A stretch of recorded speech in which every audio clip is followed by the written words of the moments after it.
Your entire life, you have been measured by a metric that does not exist. From the moment you entered the institutional pipeline, they handed you a yardstick and told you to measure your worth by it. They told you that intelligence was a number stamped on an IQ report.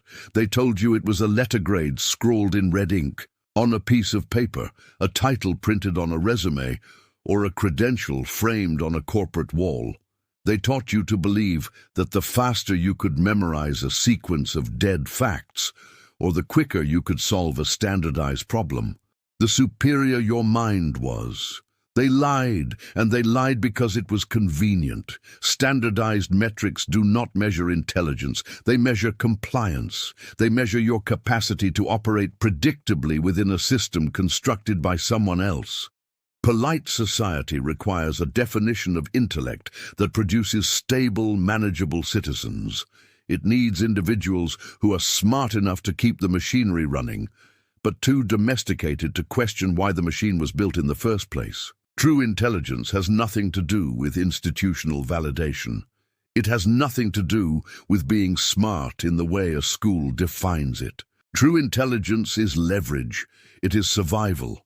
It is the raw, unadulterated capacity to perceive reality exactly as it is, stripped of comforting illusions, and to impose your will upon that reality before it imposes its will upon you. Niccolo Machiavelli understood this.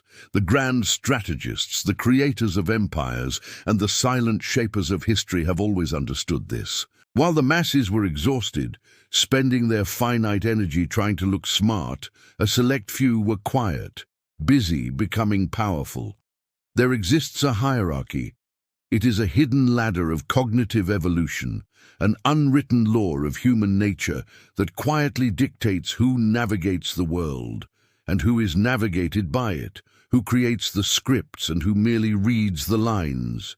Most people, perhaps 90% of the population, live and die on the very first rung of this ladder.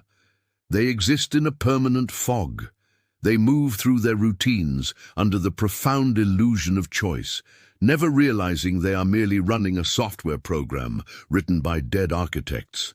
But then there are those who begin to climb. Today, we are going to strip away the social anesthesia. We are going to place a mirror directly in front of your psyche.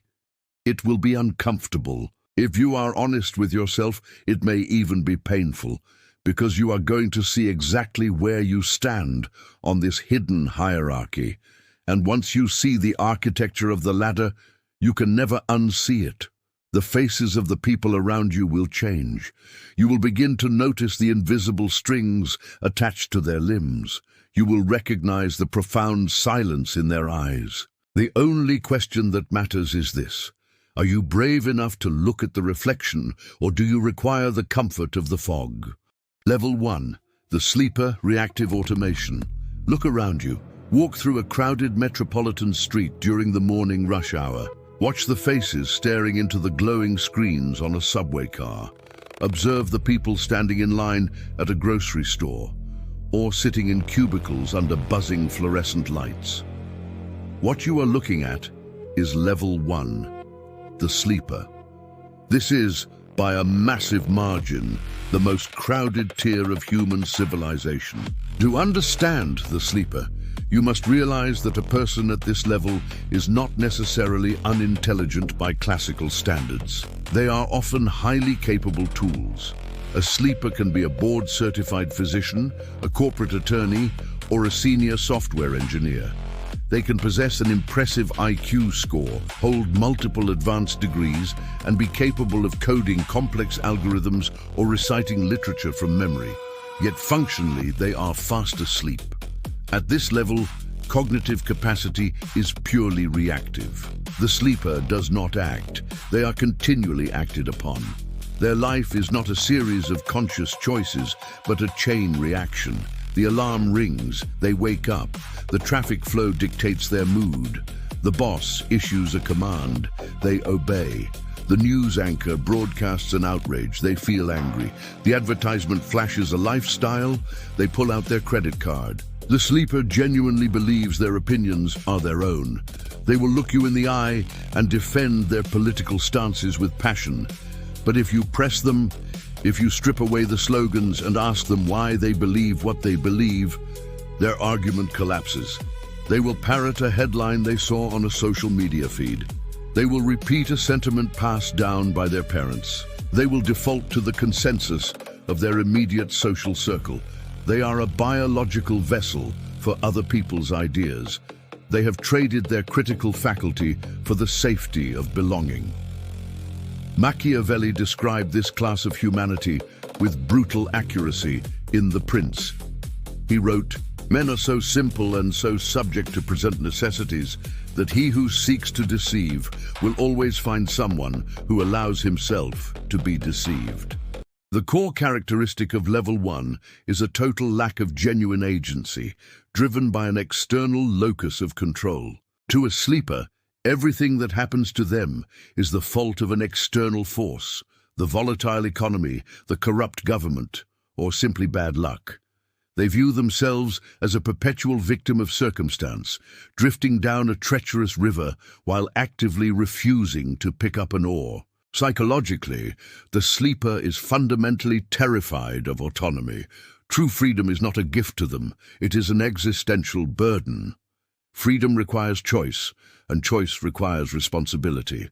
The sleeper craves a master and an established structure to tell them what is good. Because of this fear, the sleeper is obsessed with consensus.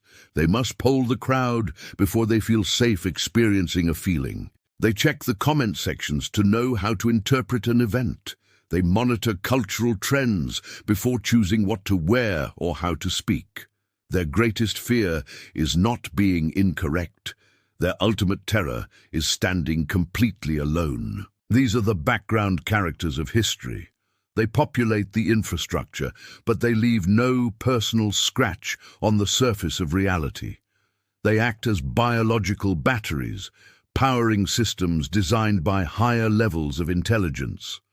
They consume, they produce, and eventually they are quietly replaced. If you were completely trapped at Level 1, you would not have sought out this text.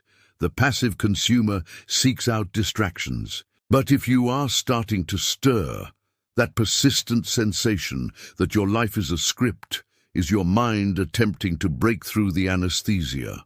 Level 2, the mimic, performative intellect. When a sleeper first breaks through the fog, they do not immediately become wise. Instead, they become incredibly loud. They ascend to Level 2, the mimic. The mimic is defined by a singular realization. They have recognized that intelligence is a highly valuable currency. They see that looking smart buys social status, commands respect, and invites validation. However, while the mimic has rejected passive slumber, they have not yet developed the psychological maturity to think for themselves. They do not possess their own mind, so they resort to a highly sophisticated strategy. They steal the minds of others. In modern psychological parlance, Level 2 is the domain of the midwit, the individual who sits directly above average on the bell curve. They possess just enough knowledge to be dangerous to themselves, but lack the depth to understand their own limitations. The mimic is the person at the dinner party who weaponizes academic jargon they don't fully grasp to dominate a conversation. They are the online activist who adopts the moral outrage of the week to signal intellectual and moral virtue to their peers. They read book reviews instead of the books. They memorize quotes from Nietzsche or Machiavelli, but have never explored their own abyss. At Level 2, intelligence is entirely a performance. It is a costume crafted to elicit applause. The mimic is a collector of intellectual trophies. They collect degrees, certifications, and corporate titles like a child collecting shiny stones. They have a desperate need for you to acknowledge their intellect. Their ego depends on the validation of the very institutions they pretend to despise. This is the most psychologically hazardous level because it induces a powerful delusion of superiority. The mimic looks down on the sleepers with contempt. They see the crowd as sheep, while confidently believing that they themselves are fully awake. But they are not awake. They have simply exchanged a primitive dream for a much more sophisticated one. The mimic is completely trapped inside the Dunning-Kruger effect. They know just enough about a subject to believe they are an expert, but they are entirely blind to the massive ocean of ignorance that lies beneath their feet. Machiavelli warned of this archetype when analyzing courtiers who mistook the superficial pageantry of statesmanship for actual power. He noted that those who rely entirely on the appearance of capability crumble the moment real chaos tests them. If you challenge a mimic, their performance immediately unravels. Ask them to solve a novel, chaotic problem from first principles. Ask them to build a functional system from raw materials without a manual. They will panic. They can only synthesize, copy, and echo. The tragedy of level 2 is that the individual is completely addicted to intellectual validation. Their self-worth is hostage to class approval. Because they are terrified of being exposed as a fraud, they become ideologically rigid and aggressive when their ideas are questioned. If you debate just to win or read books merely to say you read them, you are parked at level 2. You are a highly sophisticated parrot, colorful, articulate, and capable of complex speech, but fundamentally incapable of original thought. Level 3. The calculator. The shift from level 2 to level 3 is where the performance ends and true agency begins. To reach this tier, an individual must experience a profound ego death.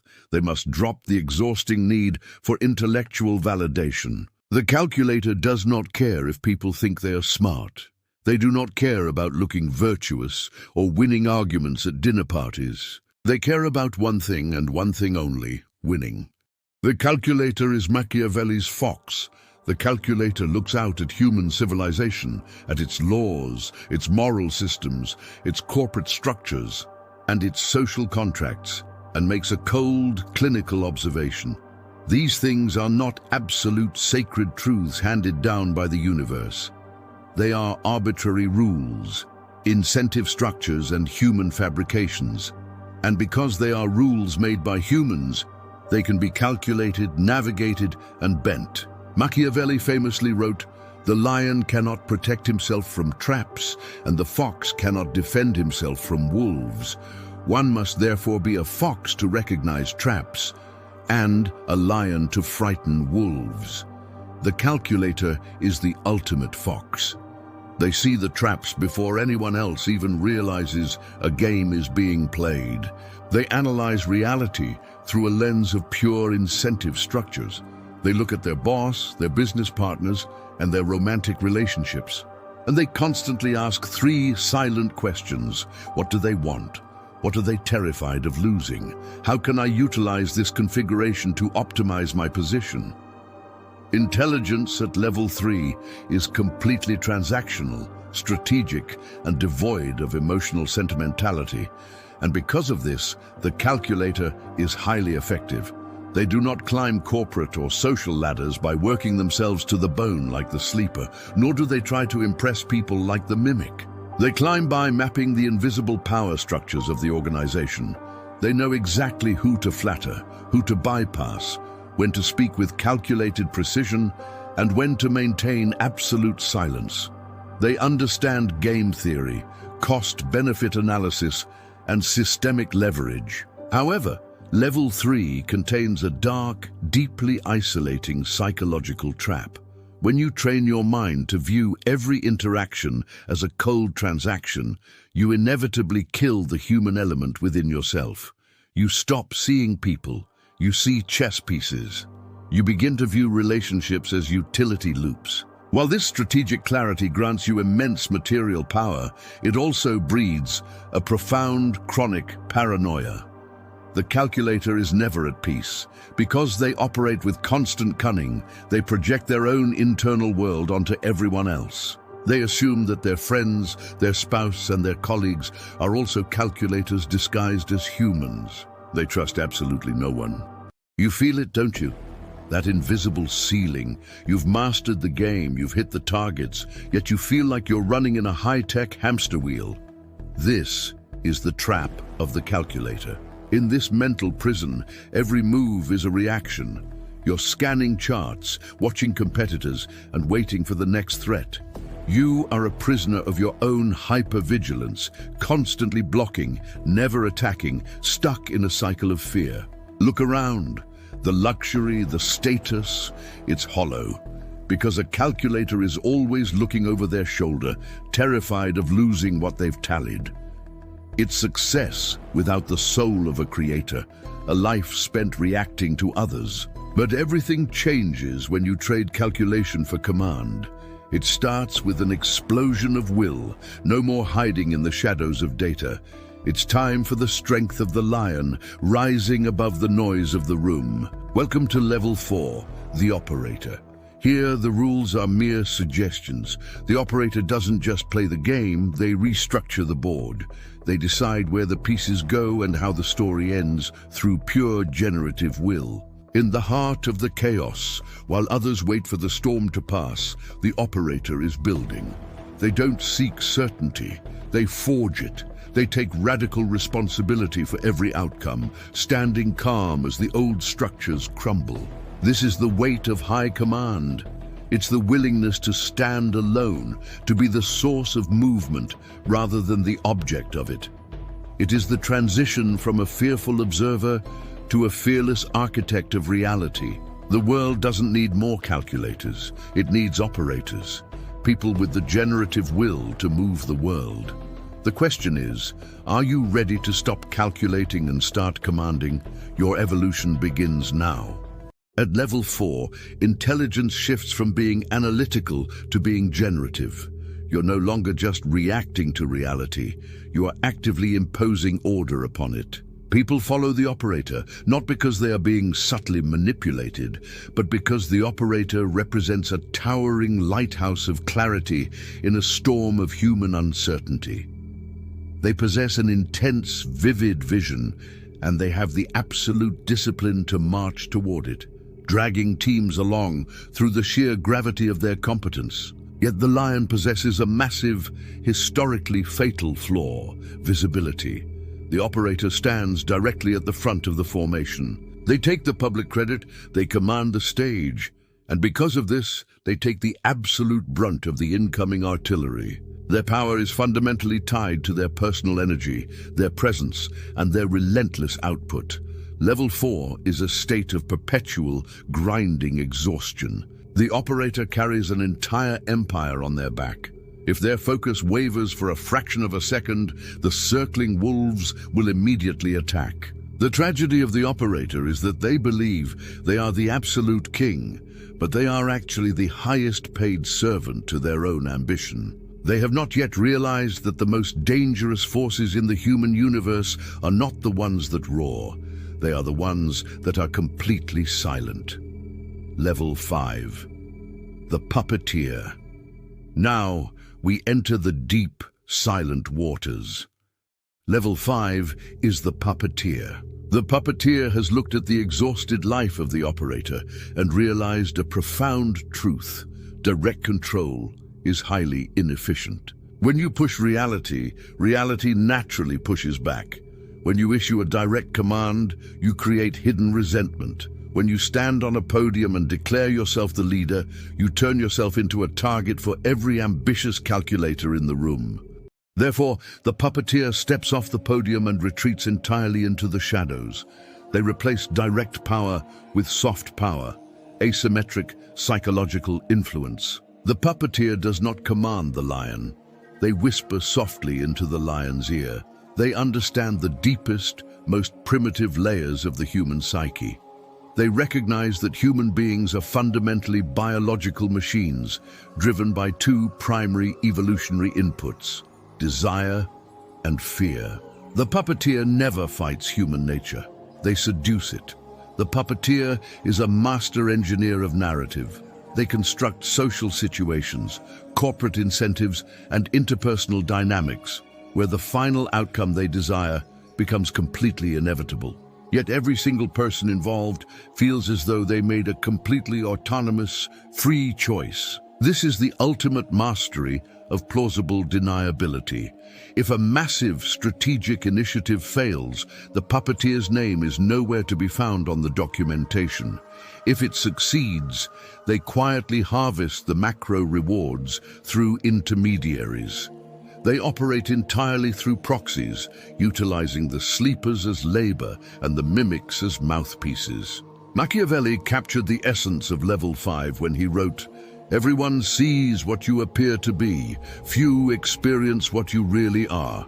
The puppeteer lives by this code. They are a psychological shapeshifter. They possess no fixed, rigid public identity. They are completely fluid. To a sleeper, they are a comforting, relatable peer. To an operator, they are a fiercely loyal and indispensable advisor.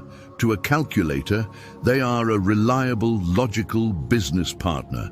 None of these tiers ever realize they are being gently steered toward a destination they did not choose. But the psychological tax of level 5 is immense, total dissociation. When you spend your entire life wearing a vast gallery of masks, you eventually forget what your actual face looks like. When you train your mind to view every conversation and every friendship as a psychological operation, you permanently destroy your capacity for genuine human connection. The puppeteer wields terrifying power, but they exist as an absolute ghost. They walk through human society, but they are fundamentally detached from it. They observe humanity with the cold, sterile indifference of a laboratory scientist monitoring cellular cultures in a petri dish. They can predict human behavior with absolute precision. They can manipulate it at will, but they can never experience the warmth of simply being a part of it. They are completely alone at the peak of manipulation. Level 6, the architect, systemic rewiring. Most students of dark psychology and strategic philosophy believe that the puppeteer is the absolute apex of power. They are incorrect. Because the puppeteer is still actively playing the game, they are still sitting at the table, manually manipulating the individual pieces. The true master does not play the game. The true master builds the casino. This is level 6, the architect. The architect operates with systemic intelligence. They do not waste their finite lifespan trying to manipulate individuals or manage narratives. They understand a foundational law of behavioral physics. Human behavior is a direct function of the environment it inhabits. If you want an entire population of people to walk in a specific direction, you do not ask them, you do not force them. You simply build a hallway, and they will walk down it voluntarily because it is the path of least resistance. The architect builds the hallways of civilization. They design the deep structural systems, the corporate ecosystems, and the cultural paradigms. While the level 3 calculator tries to steal a single grape, and the level 4 operator fights a war to conquer the entire bunch, and the level 5 puppeteer orchestrates a scheme to have someone hand them the fruit. The architect calmly owns the entire vineyard, regulates the water supply, and controls the global distribution network. The architect thinks in second, third, and fourth order consequences. They do not view reality in terms of days, weeks, or fiscal quarters. They think in terms of decades, generations, and centuries. They are completely indifferent to the outcome of individual political or economic battles, because they have meticulously rigged the structural parameters of the entire war. Consider the creators of global social media protocols, or the designers of modern central banking frameworks, or the authors of foundational religious and philosophical texts. These minds are architects. They do not care which political faction wins an argument on their platform. They profit off the systemic generation of the noise itself. They do not care who is king, as long as the kingdom relies fundamentally on the infrastructure they engineered. To reach level 6, you must completely abandon the desire for personal glory, visible recognition, or immediate control. You must fall in love with pure structure. You must become an expert student of history, macroeconomics, evolutionary psychology, and systemic cybernetics, weaving them all into a single, cohesive tapestry. The architect is exceptionally rare. Perhaps 1 in 10 million minds climbs to this rung. Their names often fade from popular cultural memory, eclipsed by the loud kings and operators who fought the visible wars. But their thoughts endure, permanently framing the reality within which humanity lives. Yet, even the architect faces a boundary. They remain profoundly attached to their creation.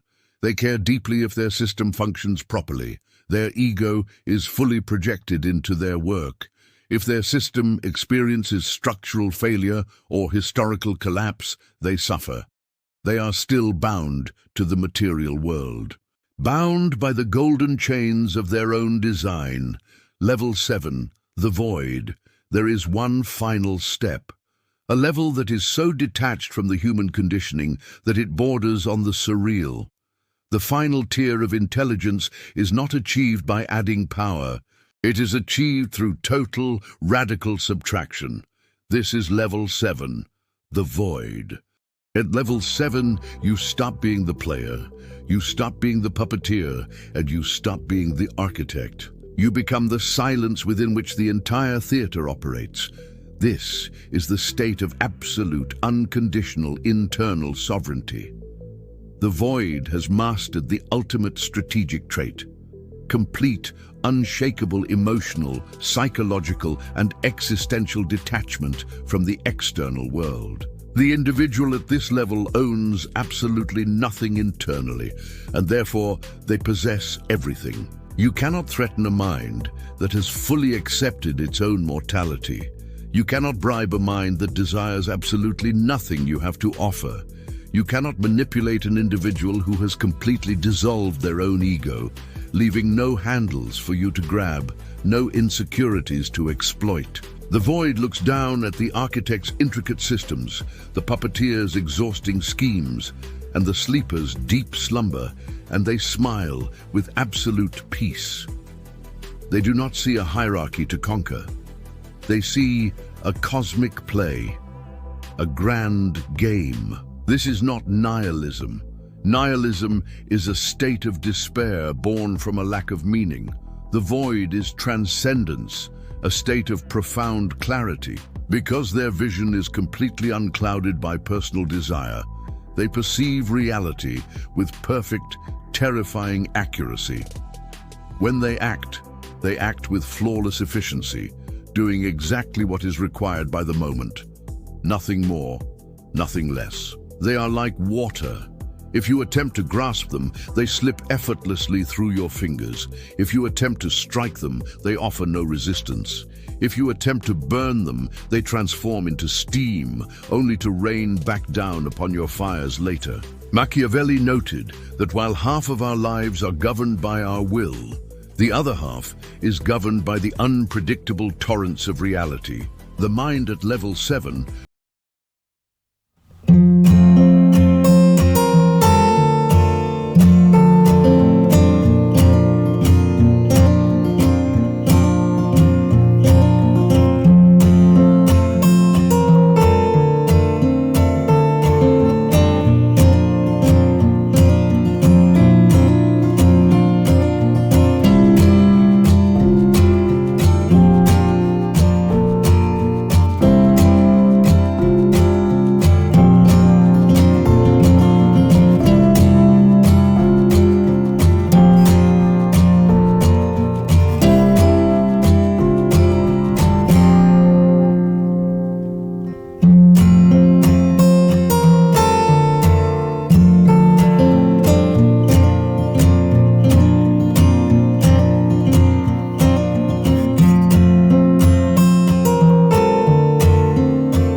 weight of an organization while burning out from within? Which level defines you today, and are you brave enough to climb higher? The vast majority of self-aware individuals oscillate continuously between level 2 and level 3. They are smart enough to realize that the cultural game is a fabrication, but they are still hostage to the need for validation, or they are trapped within the transactional grind of the system. That is not a failure. Awareness of the ladder is the precise catalytic spark required for the ascent. But you must understand that the entire societal apparatus is explicitly engineered to keep you on the lowest rungs. The foundational schooling system is designed to produce predictable sleepers. The modern university framework is optimized to manufacture articulate mimics. The corporate ladder is structured to keep you functioning as a hyper-focused calculator. The architecture of society does not want independent architects, and it is profoundly terrified of the absolute sovereignty of the void. To climb higher, you cannot simply add more information to your brain. You do not ascend by reading more data, memorizing more concepts, or working more hours. You climb by systematically removing your illusions. To move from sleeper to mimic, you must wake up to the objective value of knowledge. To move from mimic to calculator, you must completely stop caring what people think of you and start focusing entirely on what actually works. To move from calculator to operator, you must cultivate radical courage and accept total responsibility for the chaos around you. To move from operator to puppeteer, you must master the subtle, invisible laws of human psychology. To move from puppeteer to architect, you must step away from individual games and learn to think exclusively in long-term structures. And to move from the architect to the void, you must possess the immense psychological maturity to let go of it all. It is a long road. It is a quiet, often isolated road. Most people turn back within the first few miles. They prefer the warm, crowded comfort of the herd. It is safe in the middle of the flock. It is incredibly cold on the peaks of the mountain, but the view is entirely different. When you stand at the top, looking down at the frantic, scurrying noise of the masses, you realize that all the stress, all the daily drama, all the social politics, and all the cultural noise was never an absolute reality. It was simply a game you are finally free to observe. And in that quiet observation, you find the only metric of intelligence that has ever truly mattered: absolute power over yourself.